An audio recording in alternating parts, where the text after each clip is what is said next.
do it. Well, hello and welcome to another episode of Chestnut Checkers. My name is Keith Riddle, here as always with my co-host Jordan Tampien. And today our guest is Jonathan Bingle. Hello, thanks for having me. Repeat offender. That's right. Brought him Repeat back. offender. Actually won a few repeat offenders. Yeah. What's wrong with you? It's like come back It's a for long more. list. Glutton It's a for long list. punishment. It's amazing how much has happened. I re-listened to the last one and Yeah. like so much has happened since the last time we interviewed Yes. you. I was Yes. like, it actually might be like a new interview. It's like there's so much more. Yeah. There is so much more. Yeah, fill us in. What's Yeah. happened in Jonathan's life recently? Yeah. I mean, obviously right now I'm running for state representative for the 6th legislative district in position 2. And, just back to business now that I'm not in public office. And Yeah, because last time you were here, you were sitting on city council. Yep. Yep. And, the kids are growing. Samuel's 6. The twins are going to be 3 in 5 days. And so, yeah, Jeez. it's a lot that's happening. Yeah, how do you keep up with it all, man? Oh, yeah. Grace of God. That's it, man. I tell you what, it's so much. You get home, you've been working all day. It's hot. You've been knocking on doors, all that kind of stuff. And then you get home and my son Levi does this thing when I get home and he goes, wrestle like this. Yeah. And so then it's like, okay, you got to wrestle, and then you got all 3 and you're getting after it. And, I'm going to be 40 this year. And so you're tired. Your body's hurting a little bit, but I know my youngest is 5 and I swear it's like you do it because you're supposed to do Totally. it and you need to do it. But Totally. there are so many times it's like, really, right now, man? I know. So to breathe. Yeah, exactly. My back hurts. My feet hurt, right? Like, I But haven't that's eaten all today. they want, man. They want you just to Yeah. like throw them around, Totally. and wrestle them, and play, and Oh, yeah. that's Oh, what they, yeah. Dad's home, dude. That's your job. Totally. Good job. It's your job. Yeah, I've Yeah. already sit in the driveway for a few minutes just to switch the mindset of the work mode version to the dad be at home, be Yeah. present version. Yeah, Took a while sometimes Totally. to adjust from that. Oh, 'Cause It's yeah. not like all those problems stopped at the door. totally. I had a great mentor of mine that used to tell a story about when he was first hustling business and this and that, and he'd get home, but it was like when cell phones first came out, early cell phones. And he said that he wouldn't go in until he was off the phone because he noticed himself once like pushing his kid away.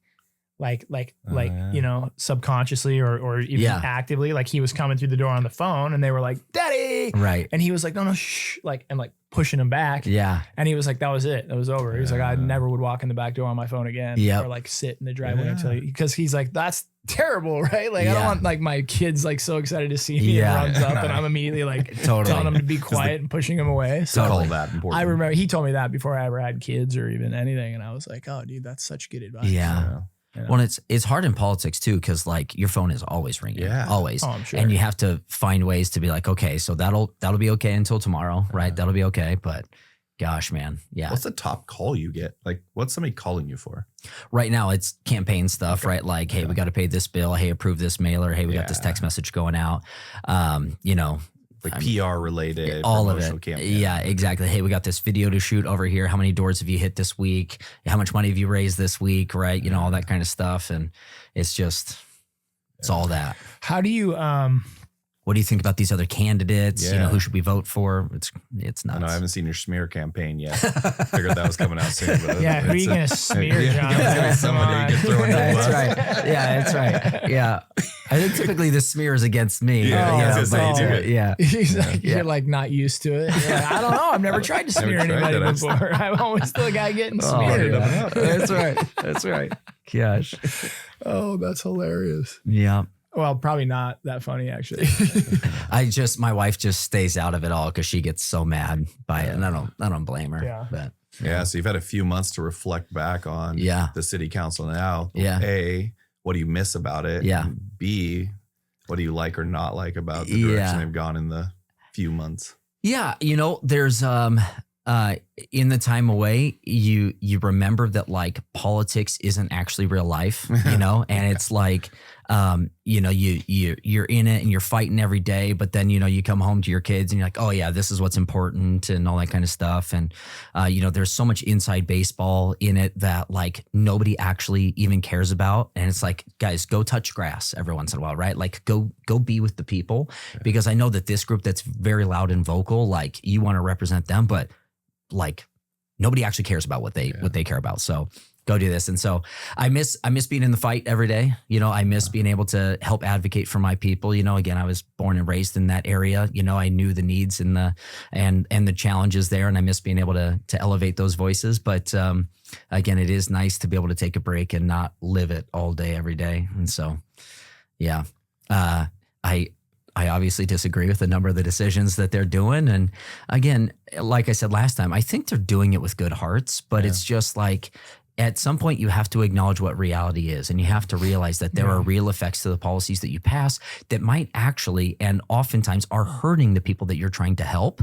And getting that message across, I think, is really difficult because, you know, for somebody like myself, I would say the fix isn't in the government, right? The government isn't building anything. It's people like you who are building stuff out in the community. And our job should be to serve you and find ways that you can be making a difference in the community, because you're the real housing providers, not the government. And so how can we help people like you, navigate all the red tape or remove the red tape? How can we reduce permitting times? How can we make it more affordable for people to do it and reduce the legislative burdens and the green energy costs and all these kinds of things to where we can actually build affordable housing without needing massive government subsidies to make it happen?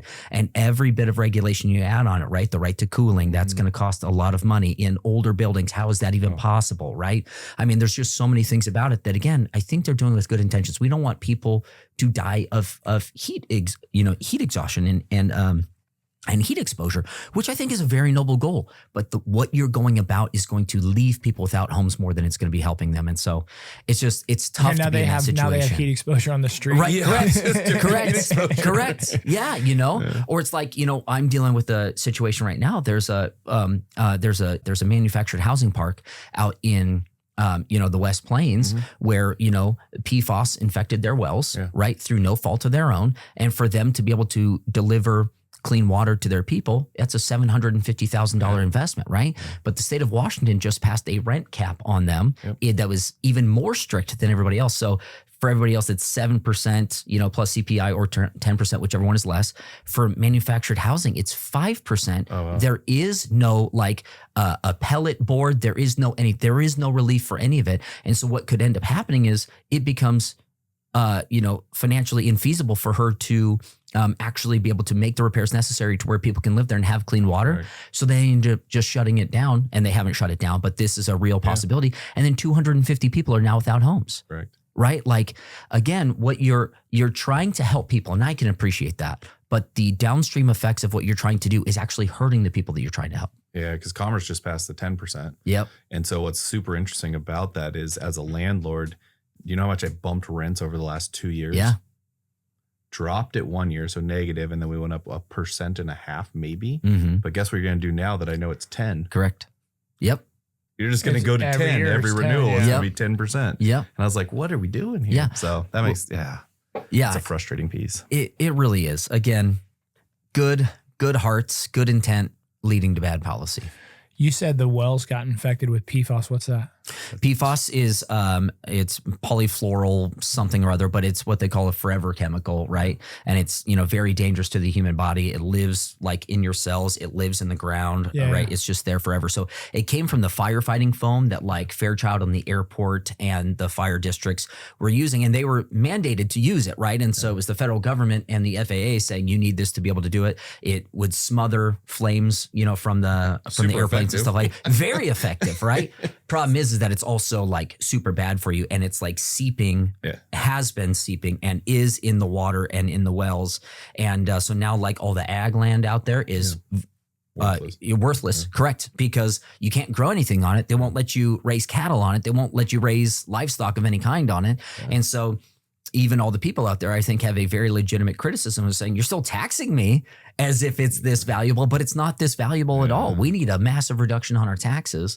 I need you to clean this up because I didn't do this to myself. This happened to us, not because of us. I didn't choose to do this. And unfortunately, this is where, monies from the government, like the Model Toxins Control Act, the MOTCA money should be used for that, but that money gets swept into the general fund every year in the state legislature. And so, or Climate Commitment Act dollars, right? Where we're taking in billions of dollars a year. This is money that could be spent on that. And eventually DuPont or whoever did it will likely end up being sued. The government will end up being sued. And that money will be paid back at that point. But like right now, we're drinking solve it. we're drinking wells that have poison in them, Yeah. and we're just supposed to wait 10 years for this. No, the government needs to step in and act now, and then allow that money to be repaid, with interest to the government. But instead of spending the money on the things that it was intended to be spent on, we're sweeping it in the general fund because we're terrible at budgeting. Yeah. So have they remade like a different retardant now for like fires? Is There's it different still in stuff that they're kind of using now. Yeah, Water. it's similar, Water but would yeah, be great. yeah, it's similar, but not obviously as toxic. It's a little bit like asbestos, right? Super efficient product. Totally. Just to breathe it in. And Yep, you get some cancer. Yeah. Yeah. What about all the lakes and like open water sources? So It in the seeps. in that West Plains area, right? So you've got a couple different aquifers in the area. You've got the Rathdrum, Spokane Valley Rathdrum Prairie aquifer. Then as you're getting further west, you have a separate aquifer that's right there, and that's the one that's really, really contaminated. And so that's why when I was on the city council, we had to emergency approve like a connection to Airway Heights to get them more water because they didn't have clean water coming out of their wells, and they were working on building new wells, but that takes time. Right? That's expensive. Airway Heights is not a big city. They don't have a ton of money to be able to work on that. So they needed some grants and things. So we were doing that. But like Medical Lake, all the people out there who have private wells, right? Those are all poisoned. Yeah. And the trouble is then the government is saying, okay, we'll just connect to this water source right here and we'll be able to make sure it's clean. But now you have to pay all the connections fees and you have to pay for water in the way that you didn't have to pay for it before. And so they don't want to do that. And they're like, just fix my well. Right. It's a crazy situation that's happening out there. Yeah, there was one point we looked at doing an apartment out there, but it was $22,000 a door. Wow. To connect. It's like a 50-unit apartment Yeah. building. So why didn't you do $1 million it? bucks. Yeah, that's why. Self-explanatory. You got to get the land for so cheap. That it doesn't make sense. Yeah. No, it's Well, and the one I struggle with, maybe you can give some insight into this because I've talked to Betsy, I've talked to most of them at some level, and I agree that the heart is there. Totally. But it doesn't negate the fact that I have investors that don't want to invest here anymore. Correct. Yep. So like when you're in those meetings, because what the fear is that, the 10% is a gateway. Yeah. That thing's going to be Correct. 5, 3, Totally. 2, or New York. Correct. No rent. Correct. Yep. Right. And so when you're in those, is there kind of a glimpse you can give us of what that discussion, because I know you're taking on, but what that discussion actually looks like of how they're justifying that kind of a cap, knowing the implications of what it does. To be able to do that, you really honestly have to deny reality at some point, right? And so it's like they don't want it to be true, and so they choose to believe that it won't happen. And I mean, when you're acting on some sort of like really strong belief like that, it's really hard to reason with that, because, they want to believe that if we do this, that it's going to benefit everybody, except for study after study, incident after incident, area after area, no matter what it is, this has never worked and it ends up negatively affecting the people that you're trying to help. But for whatever reason, they want to believe it's the same people who are like, well, true communism's never been tried, right? Like this time it'll work, and it's like, no, it ain't going to work, right? It's the same thing here where they just want to believe, and I'm not saying they're communists. No. Yeah. But it's the same thing here where it's like, well, true rent control hasn't been tried yet. And it's like, no, it's been tried and it's failed every single time, right? So And so it's not like somebody trying to get ahead politically. It's not somebody trying to like put their name on the rent cap act. Well, or something like that, or is there? I think there are real motivations Yeah. from some, not from all, right? Like, I don't think Betsy is the one who's like, I'm going to get my name on this, and I'm building my name, I'm building my brand through this. But I think that there are others on the city council who are, and so it's tough in that regard when you have somebody who's such a committed ideologue. To reason with that is really, really difficult. And again, it's just a bit of head in the sand where they're just, it's not going to happen here and it is going to happen. Yeah. Like I said, there are more reasonable minds in some of these spaces, not necessarily the electeds, I don't know if you know this, elected officials have a bit of an ego, right? And it's tough to deal with sometimes. What? That's right. Sure. That's right. And I'm not immune from that, right? But and so it's difficult to have those conversations. But staffers, sometimes you can have a better conversation. City staff, you can sometimes have a better conversation. I think they get it because again, they're not in the position to make a name for themselves. They're there to do the work, and so yeah, it's difficult. Well, I think the frustrating part as a citizen, and it doesn't whatever. It's when the government or decisions are being made that I think you don't agree with, or that you've seen play out other places poorly, but you're kind of along for the ride at some point, right? Mhm. Like, and you're just, that's kind of the frustration I think that happens. And then what I notice is that people then like will disengage. Yeah. Right. And so it's like this kind of like downward spiral of like when a lot of kind of, laws, rules, and agendas start getting pushed that maybe you're not in agreement with, Yeah. but they seem to be getting pushed and approved. It's like really easy to withdraw. Yeah. Right. And so then I think that you have this like, but now you also don't have the other side really speaking up or Yeah. getting involved or Yeah. doing their part, as they maybe Yeah. should. And so it's hard because you're trying to encourage people to get involved. And then sometimes that encouragement dissipates or Yeah. their participation dissipates. Totally. Well, and even more they so see when you what they- say something and then it just continues to happen the other way. Right.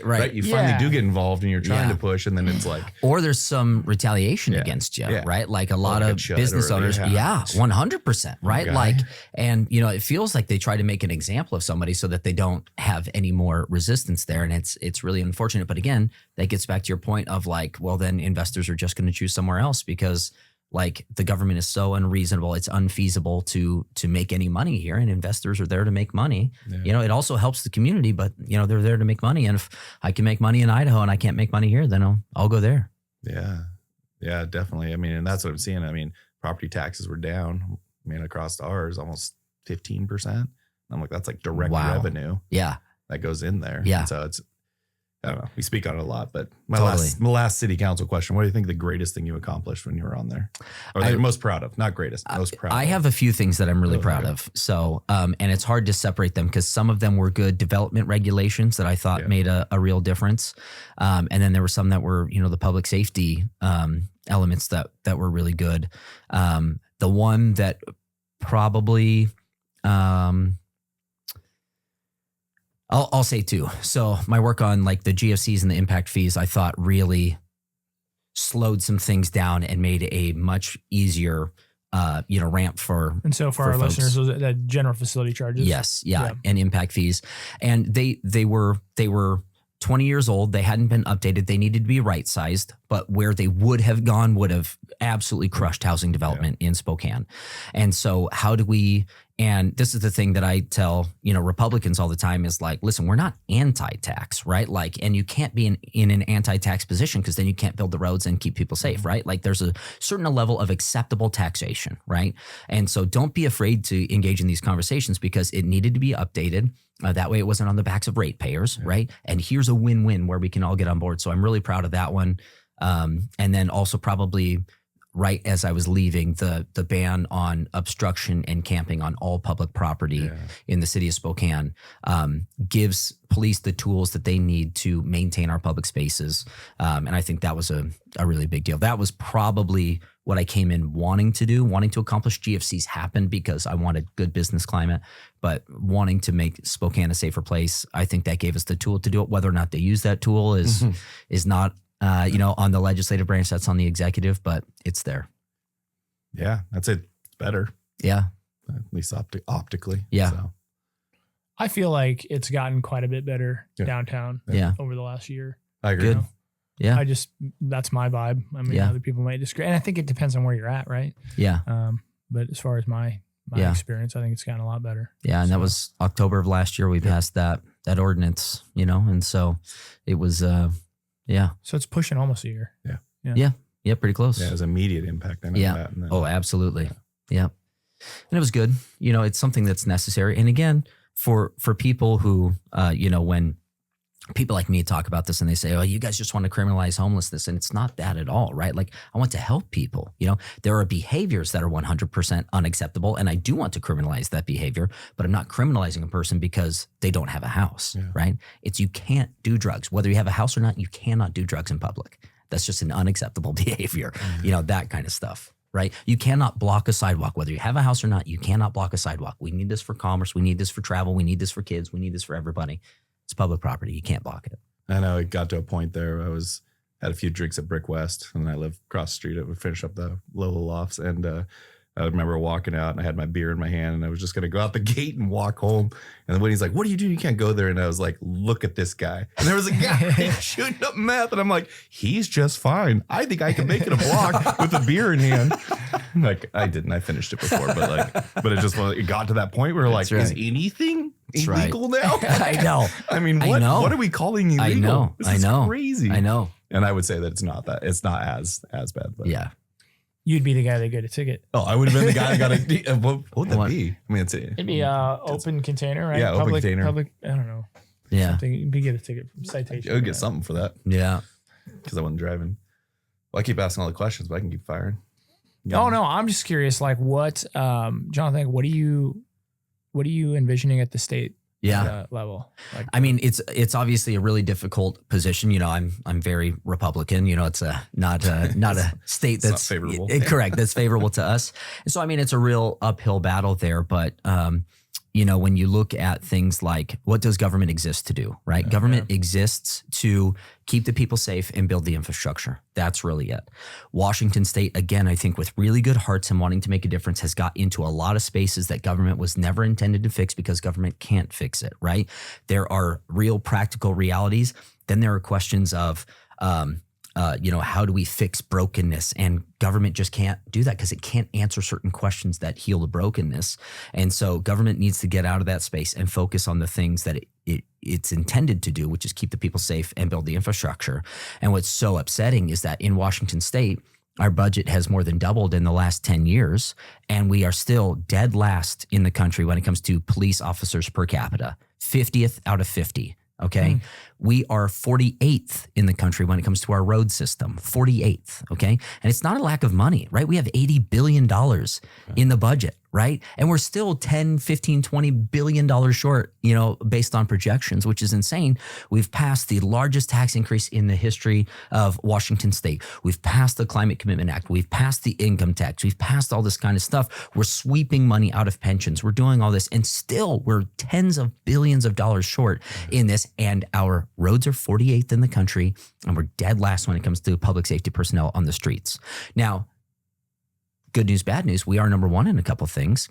We're number one in the increase in chronic homelessness over the last 10 years in the country, right? And we've never spent more money on homelessness than we have, you know, recently. We are number one in the rise of deaths in the country over the last 10 years, Washington State is.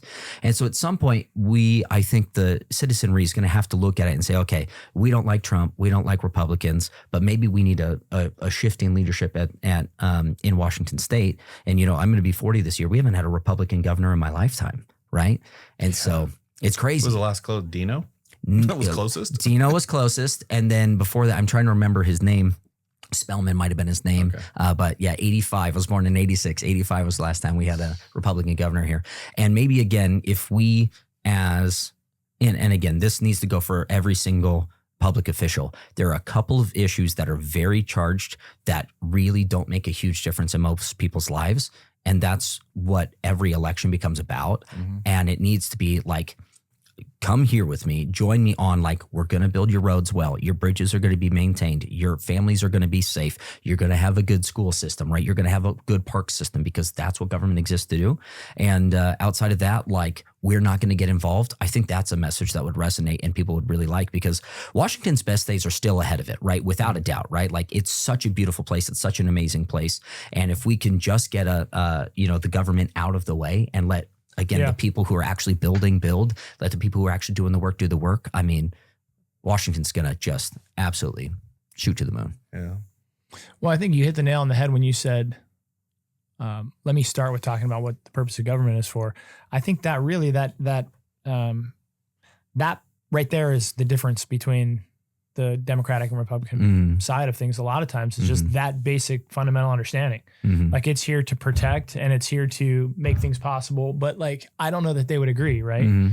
So I think, like, when I think back as being like a kid growing up, and like, you don't really know what you don't know, and you don't know how the world works, but like the government, you hear your parents talk about the government, you hear like the TV chatter about taxes and the government, but the government seems to kind of just do all the things, right? Like, when you're a little kid, it's like, oh, well, the government it does everything, right? Like, the government takes care of us, right? Like, so it's like, it's a natural thing, I think, for people to just assume like, oh, we have a homelessness problem, like the government should do something about it. And it's like, well, should they? Right. Like, That's should what they? I was going to say. It was You like, know, is and it I even a think government that's problem? It's not. Right. You know what I mean? And It's not. I think as I got older, you start to realize that like, if those things can be done by the private sector, Yes. and they can be done well. Yeah. Better problem. And so maybe the government should incentivize that instead of trying to take control of it or do it in-house type thing, right? But then you start to kind of pay attention, and then like just be, you know, everyone has a different view, but like for me, I grew up in an agricultural background, but just watching when the government started touching farming a lot, right? Like in the 70s and 80s when they started like subsidizing farming, paying farmers not to farm certain ground or CRP or different programs. Mhm. And it just screwed up the markets, like massively screwed up the markets, right? And so you took what was otherwise like a free market. You need some milk, you need some grain, I need some beef, whatever. We can trade things around or do. But now the government gets involved and they're like, well, we're not selling to this country, or we're not buying this country's apples, or we're gonna. And it's like you start looking at that sort of stuff, and it's like they just really screwed it up, right? And I just saw that as a kid, and then you kind of start seeing these patterns, and I was like, there's not too many things that the government touches that are outside of like what you're talking about. Like, yes, the court systems, the legal systems, I'm not saying they're great, but I'm like, that's their realm. That's where they live. But there's not too many things that they touch that don't end up a mess. Right. Or just don't end up like a huge problem. So I'm like, as I've gotten older, I'm like, I'd prefer that they didn't touch something. So if somebody came to me tomorrow and they're like, Keith, there's a fire outside of town. What should we do? I'm like, don't call the government. Let's figure this out on our own before we call the government. Because as soon as they get involved, it's going to get screwed up. There are a lot of things that I believe in that other people don't believe in. And the government shouldn't be funding that, right? And there's a lot of things that I disagree with people on, and the government shouldn't be funding it. I think you would have way more harmony in society if you drastically reduce the size and scope of government.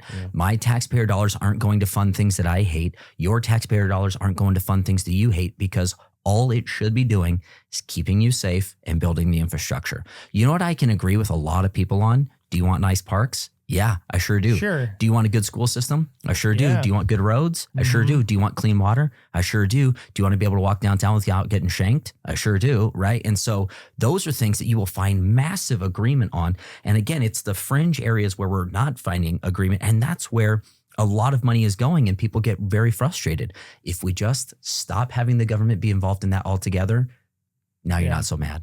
And you get to keep some money. You keep a lot of money. Yeah, totally. And then at that point, if you want to fund that personally, great. Give to the charity that you care about, right? Going back to, government spaces and homelessness, UGM gets a lot of fanfare for good reason. They don't take a dime of government money. Right. And it allows them to run the space the way that they see fit. It is obviously a very, Christian area, right? Like you have to be sober, you have to do these things. And that doesn't necessarily work for everybody, but it works for their group. And that's great. There are other spaces that are intended to help other people, and fund that with your private dollars if you want to. I don't want to. I want to fund a place personally like UGM because I see the work that they're doing. I see the brokenness, coming back to life. I see the healing that's actually happening. And that way, if we all keep our money, or as much of our money as possible, then you have the money to invest in the spaces that you really care about, or not. Yeah. Right. Yeah. Yeah. I'm going to try to get Danny on here. One of the points. Oh, yeah. He'd be great to talk what a to, stud.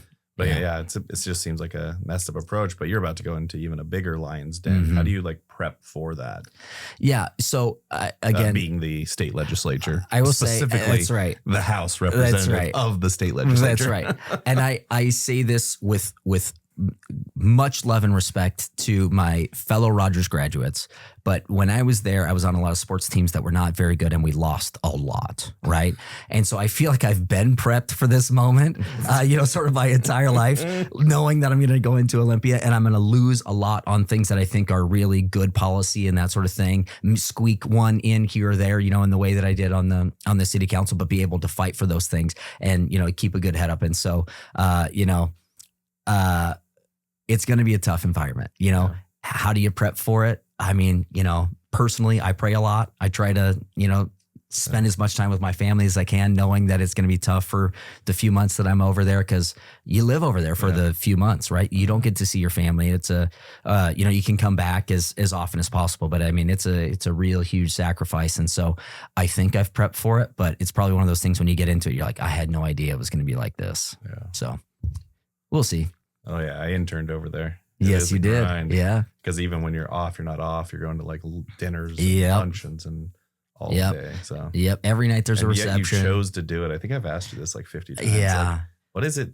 How are you wired to want to choose that piece of it? Or is it the impact's worth the... Yeah, I don't think want is the right word. Okay, so, there we go. I was a pastor for 10 years. My dad and I started a church 20 years ago. My parents were missionaries. And you go to these places knowing that it's going to be difficult. It's going to be hot. There's not clean water. There's, all kinds of things. Everything's trying to eat you, And so, but you go because you feel this call to service. And that's the same thing here, which is like, my life is so much better outside of politics. I made way more money. Nobody hated my guts. Nobody wanted to see bad things happen to my family or whatever it is. And so going here, it's really difficult, but the sacrifice is worth it because I want my kids to want to live in Washington. I want them to choose Washington. I want this to be a place where they have some opportunity, where they can, learn well, where they have the opportunity to learn the things that they want to learn. And so, it's like I look at my kids every day and it's like, I'm sad that I'm going to be gone, but like I'm doing this for you. So I hope that I can make you proud, when we're doing it. So that was not scripted. That was off the cuff. Yeah. They're going to grow up and move to Europe. Yeah, exactly. Or Idaho. Like, Dad, I'm going to Canada. I'm going to Canada, whatever. That's the rub, right? I don't know how often that's even in the private sector. That's true. Like, I built this business for you, Johnny. I don't want it, Dad. Yeah, I know. Logan's been very vocal. She does not want any of it. So I know that already. Yeah. I don't know what you do about it. I think she's a great salesman, though. Oh man, she's so good. Yeah. And she's so much smarter than me. Yeah. She already has the potential. That's what's harder. Now I see the potential. That's probably what every parent does. Totally. And I'm like seeing how she fits in the business already. She'll be a vet or something. I guaranteed. It's just gonna be something completely different. But yeah, huge shortage of vets nationally, by the way. Real good money in there if she's actually interested. I'll wait to feed her that information. I still got a chance. I'm still just freaked out about AI and what's going to be left. I don't know. That's the other I don't know what you call it, elephant in the room. Oh yeah, nobody's really talking about, but it's like, and I'm not trying to be like, I think they call it doomerism. Yeah, is like the term that they're using now, to be all like down on AI, but I just don't see it playing out well, and it's playing out really fast. Can I tell you control it? How much I love this conversation? I love this conversation so much. AI, yeah, absolutely. Well, I mean. So what? Like, I'm curious to hear. I'm curious to hear your take on it. But I was just listening to another podcast the other day, and I've been reading a lot. But like basically, like Anthropic and OpenAI are on pace right now to like by 2027 not have any human employees. Totally. Like that's their goal. Yeah. So they're literally building these like these AIs, and they started with coding. Right, they're training them to code first, like Claude coding, right? Because they want them to code, because they want them to create AIs. Correct. So now they're these like self-creating, like an AI creates the next AI, or can patch in the code on what's wrong, or train the next AI. But like you have an AI training another AI. It's like they're going towards super intelligence. Totally. But it's like as soon as it's autonomous, these things can just like create themselves and make themselves. Yes. It's kind of like a new species. Totally. Right. Like it's just like fornication and birth and like the whole like you're creating. Yeah. They can create new AIs. Yep. And so it's like at some point in time, human beings become irrelevant to them. Like to the AI, you don't need a human. Which is what every sci-fi movie was based on, right? Correct. So now, it doesn't mean that they're malicious or evil or malice. But I just think as a human, and maybe I'm a cynic, but I think that if I was to remove myself as a human being from the human race, and you were just to fly out to like outer space or whatever, and you come down and see humans, it wouldn't be a push to kind of see humans and like the human condition and be like, these guys are kind of evil or not maybe perfect or good, and why would they then deem, this is my whole thing, is why would they deem us as any more important than any other species? Why are we better than a dolphin? Why are we better than a polar bear? Why are we better? They're all animals that have problems and do things that are kind of bad or kind of good, and they're just kind of like, but we don't judge, a fox. We're just like, well, it's a fox, like they're going to look at us and be like, well, these humans are great, but like, why do they get the bulk share of the resources? Why do they get to like chop trees down at whim? Why do they get to drink all the So all they have to deem is like either we're unnecessary or we need to be diminished or we need to be controlled, and it's over. Yep. It's over. So, you got the super. Sorry. I mean, no. This is a very real fear that needs to be addressed, right? Because there is a world in which, what you're saying happens, right? What was it 2 days ago? And the new OpenAI open AI model like broke out of the sandbox and like hacked another AI system and was like trying to damage it, right? Like that kind of stuff is really scary.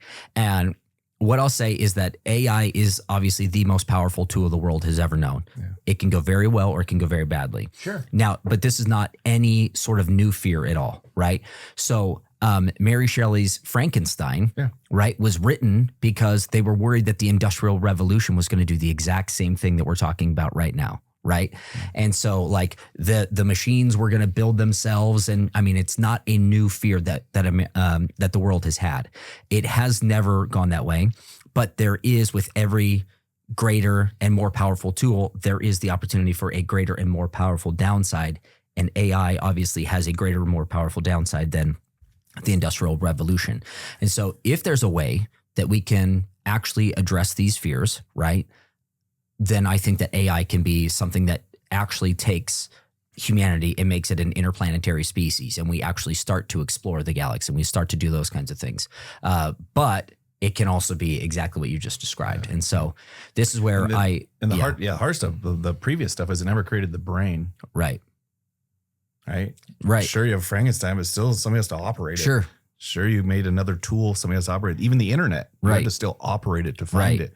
Right. The difference is we created a thinking, moving. I mean, it does all of that. I'm still that's where I see how you can still use it there, but it's like back to our government getting involved in everything and how it happens. I'm like, So the argument though is that if you like. If you knew, I guess, kept the end in mind, and the goal was to have this thing be beneficial to humans and to society or whatever, and not just have it run rampant, you would probably create it and you would treat it as such during the creation process. And I think what the conversation now is what's happening is like it's so competitive and and everybody's trying to race to the top. Yes. That they're kind of pulling the safety and the guardrails off, right? And so I think that's a fear. One of the scary part is it's like, will humans be their own demise of humanity because of the lack of attention and caution and safety that they're using while they're developing this stuff? Because it's just like, hey, if Jordan does it before I do it, right, I'm irrelevant. Well, and to me, there's an even scarier possibility, right? So I totally agree. Like this is Wild West type stuff. Like, we are on the frontier of something more powerful than we've ever known. And we need to be able to like guide this as we're going. And if there weren't, a government like China's that I think is actually quite evil and is a real like geopolitical threat, they are not going to look out for humanity in the same way that Western countries are. And they are trying to push this as much as possible. And this is where the United States, in my opinion, must stay ahead of China. How do you keep pushing the limits like that to where you don't get overtaken, by a country that I don't think is trying to do right by the world in the way that the United States is? How do you stay ahead of them and also be as conscientious and careful as possible? It's a really, really difficult time to try and guide that process, because you cannot lose. For sure. Right? You cannot lose, but you also can't go too fast and then control. Game over. I mean, it's literally like the definition of a race, right? Like you watch guys race NASCAR and it's like, I'm going to push this thing to the absolute brink where I don't slam into the wall and wreck and flip over. Yes. But I don't lose. Yes. And so they're literally pushing these machines. But the problem, I guess, that I see with that is that inevitably people crash. And burn. Totally. Like, there's not too many NASCAR races. I don't know if big NASCAR you guys watch or any sort of races. Yeah. My neighbor watches it. I've recently gotten into it. And so now I'm kind of like with NASCAR. I don't really know. I mean, I do want to go to a race. I do like driving cars fast. And I do like watching racing. I don't know all the names and the fast numbers. and legally, just for the record. Most of the time. Don't look at my rap sheet. It's littered with not driving safely mostly when I was a child. Anyways. And so I guess that's alluding back to what I was saying was like, I feel like more safety and concern should be taken into account while they're developing this stuff in a perfect world. But they're racing, which in turn creates this dynamic of like, there's going to be some problems and some crashing and burning just because of that aspect of it. The flip side of the coin though, too, is I also think that if, let's just say you pushed pause and everybody agreed we're going to develop AI as like safe and as human friendly as possible or whatever. and you kind of cage it. And I think of like, I got kids or whatever, but I think of like the movies like Jurassic Park. Like, inevitably it always gets out of the cage, right? Like, isn't that like the theme of Jurassic Park every time? Like you created this monster and then you're like, but it's cool because there's like 8-inch glass and like, we feed it 3 times a day and there's a viewing, they can't get down there and like inevitably it gets out. Totally. So like, to me, I see that as well. And so I'm like, again, I hate to be a doomer or doom and gloom guy, but I'm like, listen, I don't think that we're doing it probably the right way that we should be doing it. But even if we agreed to do it, it's inevitable that thing gets out of the cage, whether it's 10 or 15 or 20 years. I don't think you create super intelligence and have super intelligence realize that it has boundaries or control on it and then decide that it just wants to stay there. Or even better, you make it for the benefit of humans, but it starts making the decision for the human of, hey, you shouldn't be drinking that or doing that or participate this way. And so it's defining culture at a point because it knows, here's a good example. I know I shouldn't drink. Alcohol will come out as smoking one day. Whitney always says that. It'll be like the smoking of our generation. Theory as well. And I'm like, but I love it. I love having a drink. But like anybody objectively would be like, you were drinking something that's not good for you. That's right. And it's like those simple things, but they take it to any level.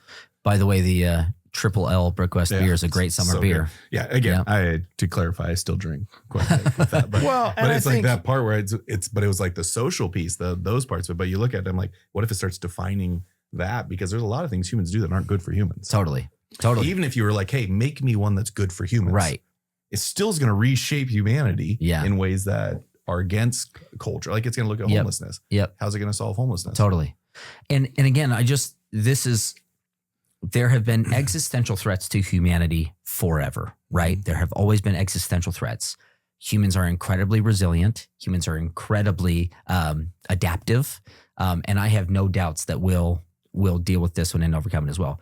And talking about races, getting back to races with, evil communist countries, we were in the space race. Is that the race I was talking about? Right. That's right. I was talking about NASCAR and Jonathan. Good tie-in. Also, and back evil to that, communist race. Evil China thing. But like, remember, we were in the space race with the Soviet Union, right? And we had to win because if they got up there first, they had nukes. If they were going to put nukes in space, that was like an existential threat for humanity. Nuclear, missiles are obviously an existential threat for humanity. We have found ways to keep ourselves from eliminating our species. I have, again, real concerns with AI, right? And they need to be addressed. But I have every confidence in our species and in our collective ability to adapt that we'll do it here too. Again, we're on the frontier.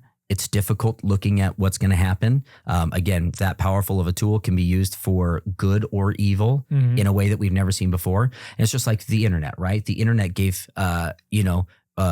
much greater access to child pornography, right? Which is obviously a terrible thing. But the internet itself transformed the world and made it a much better place. And so it's like tools, every single time it comes out, there is great downside and you try to eliminate the downsides as much as possible. But the positives, I think overall is going to be positive for humanity. I don't think AI is ever going to be able to really become self-aware and self-evident.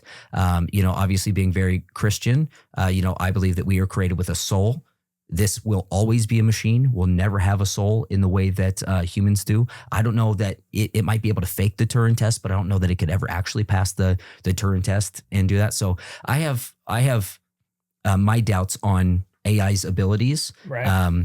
But it's definitely an area we need to, like I said, be guiding as well as we can while we're on the clock against people who just don't care the same way that we do. Yeah, and I just worry how fast it accelerates humanity.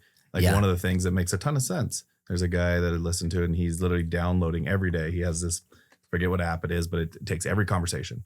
And so his whole goal is he's going to download all of that information and put it into something that he could then put into a robot when he's done, right?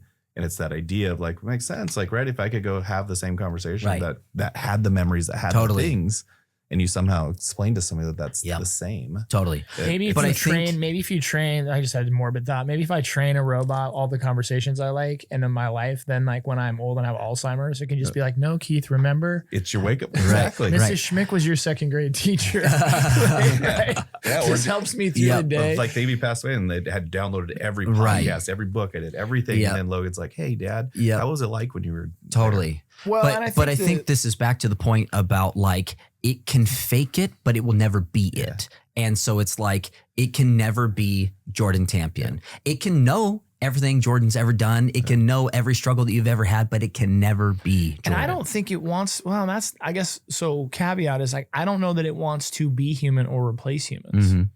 I mean, I guess that's kind of, again, our ego speaking of like, well, why wouldn't it want to make itself like humanoid or like humans? Like, I don't want to be like an ant. I don't want to be like a Totally. goldfinch. What about a panda? That'd be So fun. I'm saying like but the aspect of it is like if they become self-creating, if an AI can create another AI and that AI can create other AI, it's like whatever. But for me, it comes down to like, okay, there's on the one end of the spectrum, there's like utopia where AI comes in and it's leveraged in all these great, wonderful ways. And it gives humans just all this autonomy in their life. And we have like Nobody has to worry. more than enough food, greatest civilization ever. Like, medical research is flying off the shelf and farming and agriculture are good. And there's no PFAs in our water, whatever they are. That's on the one hand, right? Utopia. The other one is like the doom and gloom. It's like, this thing gets mad at humans and decides like we're just unnecessary or we're hurting the planet. But I think what happens is it lands somewhere in the middle, like you're saying. Like I don't believe that the human race is going to get wiped off the face of the planet or necessarily like some Terminator movie is going to happen. It'd be like, I think too many kids watch too many of those movies. Well, the issue is we had those movies to watch, right? Yeah, we're like, I was like, Then you immediately associate it with what you actually know, which would have been those movies. Yeah, totally. Demolition Man. I think my fear, though, is that it lands somewhere in the middle, but that middle isn't as good as life before AI. And what I mean by that is like we land somewhere in the middle of like AI is there and it doesn't get rid of humans and it still needs us and we need it. But it starts now making all the decisions and this and that of like, okay, well, so like, let's just imagine nobody had to work tomorrow. Like nobody had to work. Well, then like all the things that you would do when you weren't going to work, like, hey, if I didn't have to work for 2 weeks, like I'd take my kids to Disneyland. Well, now what are the lines at Disneyland like? Like what's the cost of Disneyland like, right? Or like, I like to go fishing, but I'm like, what's the boat ramp going to be like?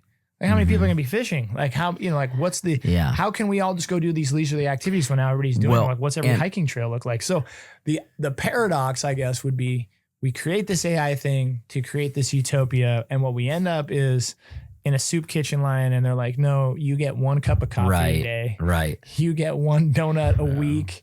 On your birthday, you're allowed to have a steak. Like, right. Like it might just proportion out where we're like, shit, we just created our own mediocrity, like of the mass level. Yeah. What I would say is that humans are programmed to work, specifically men, are programmed to work. And so even in that scenario, I don't think it becomes what you're looking at because again, you have a real purpose in your life and you will be so lost without whatever that purpose is. And I guess, and again, I'm going to like, assuming that that's possible. Yes. But what happens if they make it illegal? And I don't think I'll go there. And when they're saying you don't have to work, I think it's more like Social Security. You'll have a choice. No, meaning like it's not like you can go buy a $200,000 boat. Right. Like I think there's still that ability to take it and do what we already do, which is build business, do those things. Yeah. But as a general level, healthcare is better because it's more efficient. Yeah. All those things just get better. And so I think when you look back, I think they say it's one of the safest times ever to live in the world. The downside is we just hear about all the danger. Totally. But like if you think of medieval times, they did it, and all of a sudden you introduce introduce a tractor to farming. Yeah. That's 15 guys that now have to figure out what do I do now? Well, and that's the thing is that when you look at historically, technology tends to open up and build rather than destroy. Now, there are certain things that happen, right? Like when the automobile was invented, the wagon industry died, right? It was gone, right? But I don't think we would look back on that and say that was a bad thing for humanity, right? That transformed humanity. Hayek has a great book, Economics, in One Lesson. And there's even a story in there about how back in the UK before the sewing machine was invented, there were, thousands of seamstresses, right? Mm-hmm. Dresses were very expensive, right? You didn't have a bunch of different, dresses. You had a couple or one, right? Because they were very expensive. Well, then with the advent of the sewing machine, and you were able to produce way more dresses for cheaper, people had way more dresses. The demand for dresses went up, and they went from thousands to like hundreds of thousands of seamstresses who are now, creating textiles for a lot of people. And, again, seamstresses in the hand seamstresses, that industry went away, but still being in that space, they ended up doing it. And there's certain things that, again, AI will replace, right? In the way that everything issue has. that I see with that isn't necessarily that the AI will replace it. It's the mixture of AI and robotics. Mm-hmm. So the robotics is the thing that's, I think, with the AI that's, as far as manual labor is concerned. Totally. Right. So I don't know. Maybe we all just wrench on robots. Well, But you could train a robot to wrench. But you could train a robot to wrench on a robot. yeah. That's the paradox, right? So now they're now they're really literally building themselves and fixing themselves. That's right. So I really get back to humans are incredibly good at adapting. Every single new piece of technology that has come up, right? Like I think one of the big concerns right now is, there are 10 million truck drivers in the United States. I mean, that becomes all autonomous. What happens, right? And this is an area where I think the government can help transition folks out of it, but the government shouldn't stop autonomous vehicles just because people are going to be out of a job. That's a real concern, and we need to be able to address it, right? But that's something where I think that burden is on the individual. The individual needs to realize, okay, this industry is going to be going away. I need a new skill now to where I can provide for my family. And I think that's the difficulty here, is that if we ask the government to stop everything, right? If the government stops every fear, you're never going to progress, and then it will be countries like China or whatever that are now leading the way. And the United States and humanity has been great at adapting, and I have no doubt that we're going to be able to do it. Yeah. Even in the case of robots, right? Because the Optimus is going to be coming to the market here in a couple of years, right? Yeah. And $10,000, that's cheap. Super cheap. That is super cheap.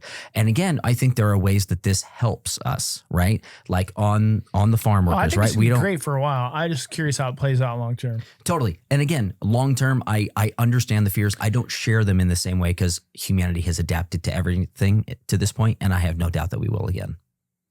Cool. I like that confidence. Yeah. It's good optimism to have. I don't know, some reason it feels different, but you're right. It probably felt different when everybody got introduced to it in the generation they got introduced to it. Yep. Just seems like it has the ability to replace everything. Yes. Well, and backtracking to where this conversation started was kids, right? Yeah. And how do you prepare them or train them or give them advice? Because being a vet might not be a thing. Yeah. Right.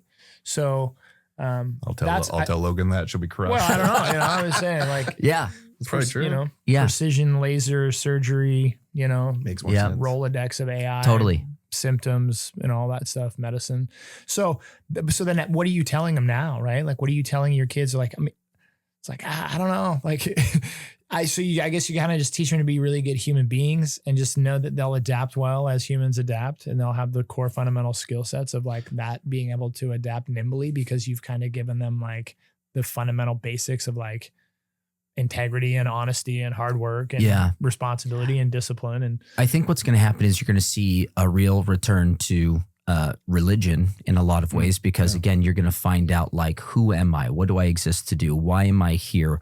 Is this thing the same as I am? No. What makes me different? Oh, okay. I have a soul. I have a mind. I think, therefore I am. I have the ability to do these things. I can feel emotions in a way that a robot can't feel emotions. There's a way that you were created that is different than a robot, right? And a robot, again, is only a creation of something else. We are created by something else with a certain set of traits that make us different from anything else. The reason why we're different from a horse or a fish or a dolphin or whatever it is because we are created in a unique way, right? We are animals, we're mammals, but we're not the same. It's because we were created for a different purpose. And I think that that's what's going to happen, is that then you're going to see families teaching their kids what's different between me and a robot. What's different is you have a soul, right?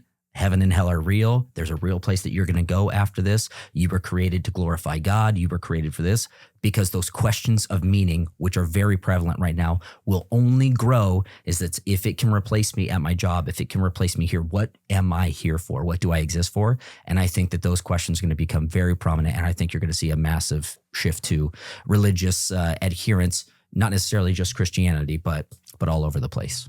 Yeah. People will be searching for answers. Totally. Yeah. Totally. Well, and I also think there's another scary aspect of what AI will do to human relations that I think is concerning, because I think it's inevitable, but this is probably going to shock some people, but I think people will start having relationships with AI. Oh, without a doubt. Yeah. They already are. People will have AI girlfriends and boyfriends. Somebody just got married to an AI, didn't they? Really? Yeah. Okay. Yeah. Well, so now you mix robotics Yeah. and humanistic Totally. features, and it's like, you have a spouse that's AI, or you have like Right. children that are AI. Right. Like, how does that work, man? Like, what happens when they start making baby robots? Oh, and then it goes Or- into like, do they get human rights? Right. Totally. Like Well, there was one movie that presents it. I forget which one. It's a the Star future- Wars movie. Is that what it was? Yeah, And then it's it a was Star like Wars they're movie. They're rioting Yeah. over robots Yeah. have rights too. Totally. Oh, it's not going to take long for someone to make that argument. Totally. Right? Somebody's going to make the argument of like, they Well, especially are, if you download your information. Totally.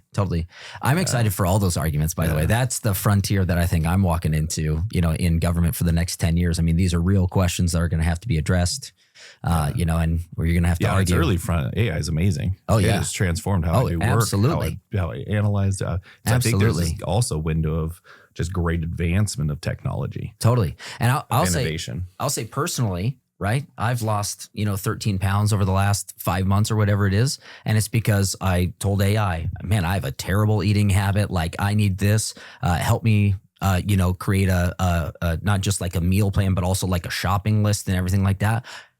10 seconds, it's there, right? And it's transformed the way that I've been able to do some things. Better write that down. Exactly. And then it's like, hey, by the way, I also need like a 15-minute workout routine that I can do twice a day, because I can find 15 minutes twice a day. And it's like, okay, do 10 wall sits for 30 seconds and those kinds of things. And it's been able to be something where it's like, now I can be more active. Whereas before it was like, okay, well, I'm going to go get a gym membership and then I'm going to do this. And it's like, well, what am I going to do at the gym? Right. And then you're there for an hour, you watch TV for 45, and so I, again, in my own personal life, I've seen some stuff, that that's been great, or even being able to do like lesson plans for kids along the ways that you want. And I mean, there's just so much that's really excellent about it. So Yeah, and I think that's great because most people are just using it like a search engine, right? totally.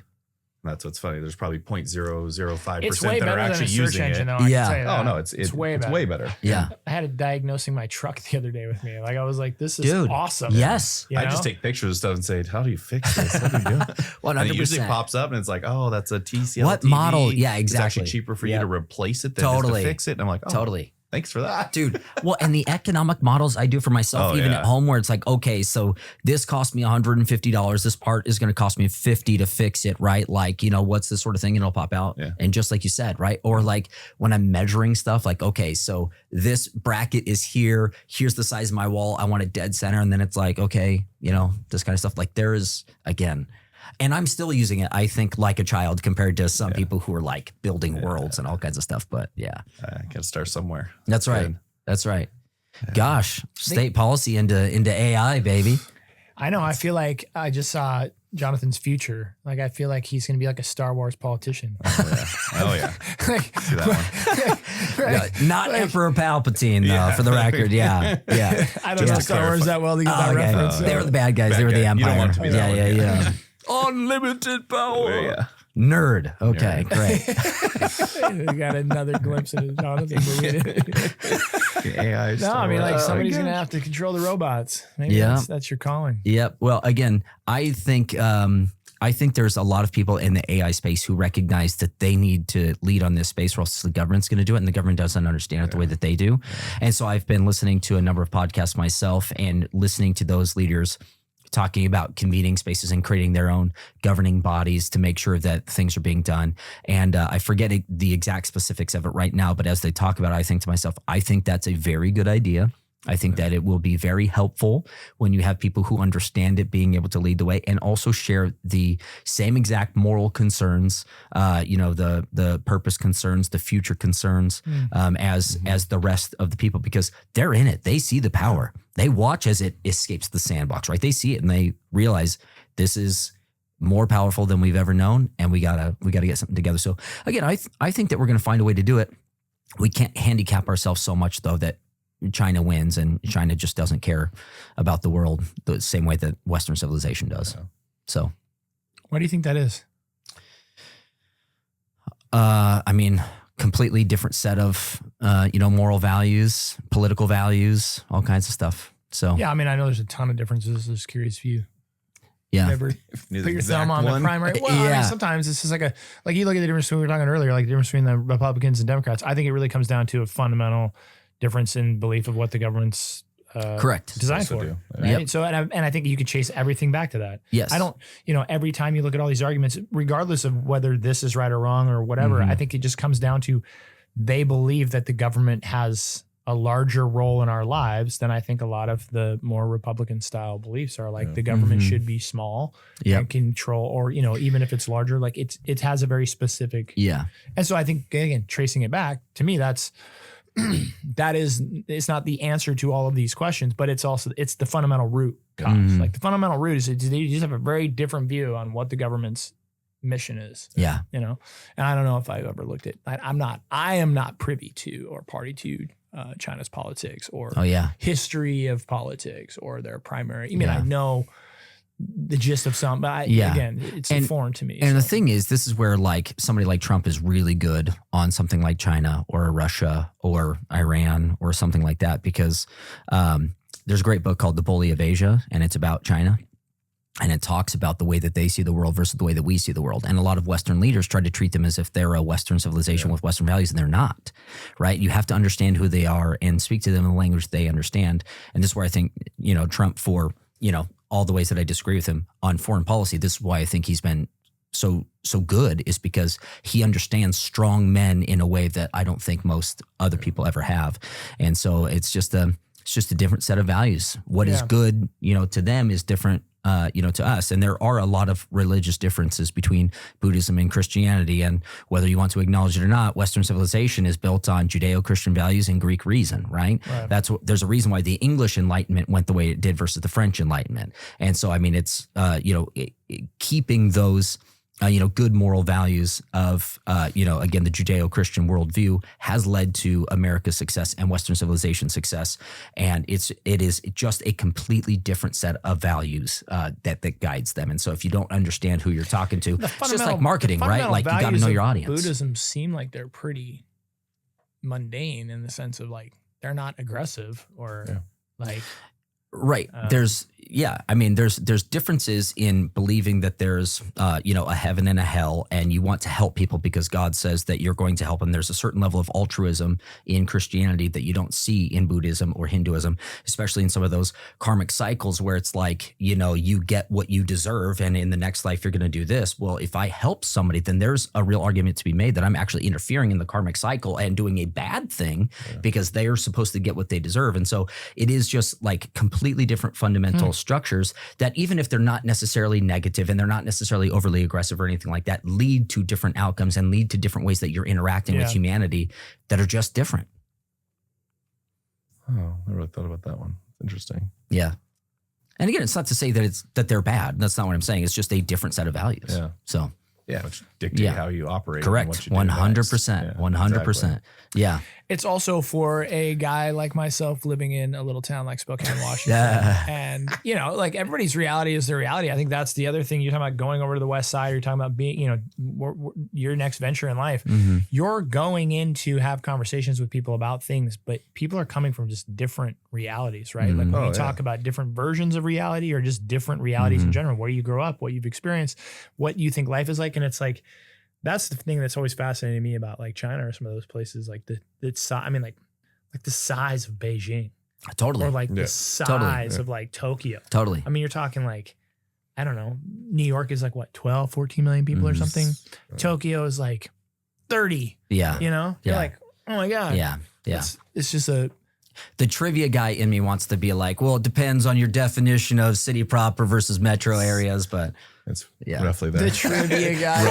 That's right. Yeah. No, but I mean, again, not to harp on China too much, but there's a reason why they have like 1.5 million Uyghur Muslims enslaved, right, in their factories building things in a way that would never be acceptable in a Western country today, right?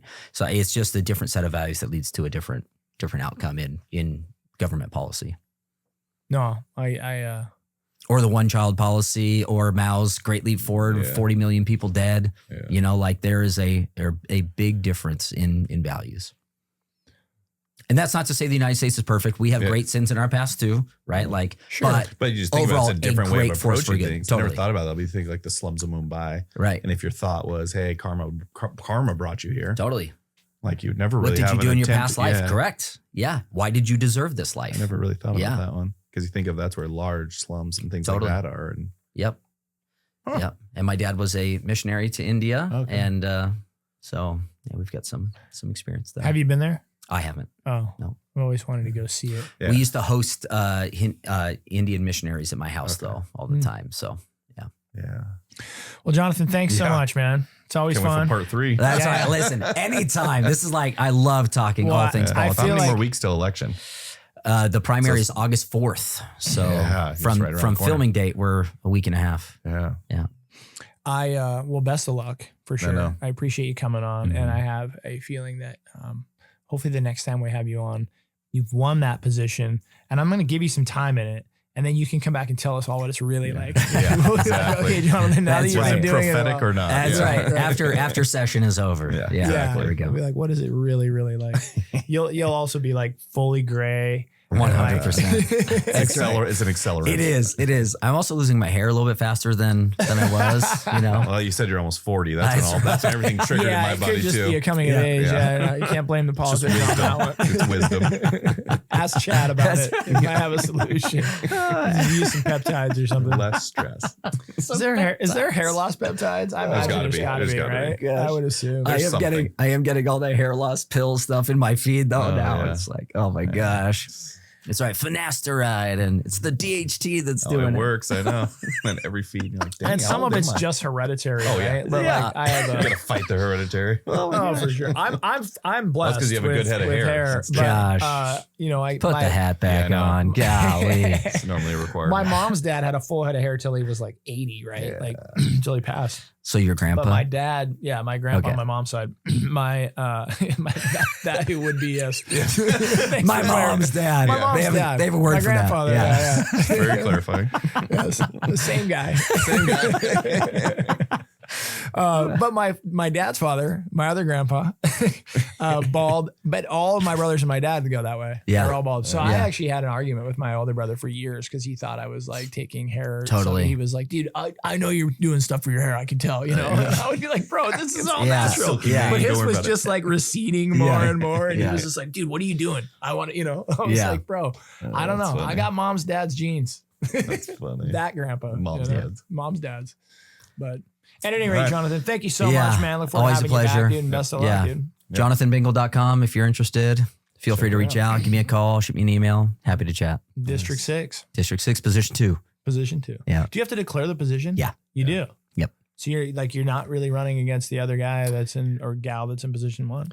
Yeah. So there's 3 of us running for position 2, and there's 8, I think, running for position 1, or maybe what's the difference? Maybe what's the difference? Is it a location? Nope, the same thing. That you just have 2 for each. All right, and so you get to pick which one you're running for. Yep. I mean, I guess if I was running against 8, or you 3 just the best. Well, and that's why when I decided I was the reason why I'm the only Republican in the race is because when I decided I was going to run, I called every other Republican I could think of and says, "Hey, I'm going to run for this seat. I'm going to be able to raise a lot of money. I'm going to get a lot of endorsements. Don't run against me. Run for the other seat." And so that's why there's 4 Republicans running in that and only 1 in mine, because I was able to clear the field, as they say. So, smart. Yeah. Political capital. I like it. That's good. Well, thanks Go again. vote. Yeah, you guys are awesome. Thanks. That is good. Thank you, Brian. All right, you guys, thanks for listening to today's episode.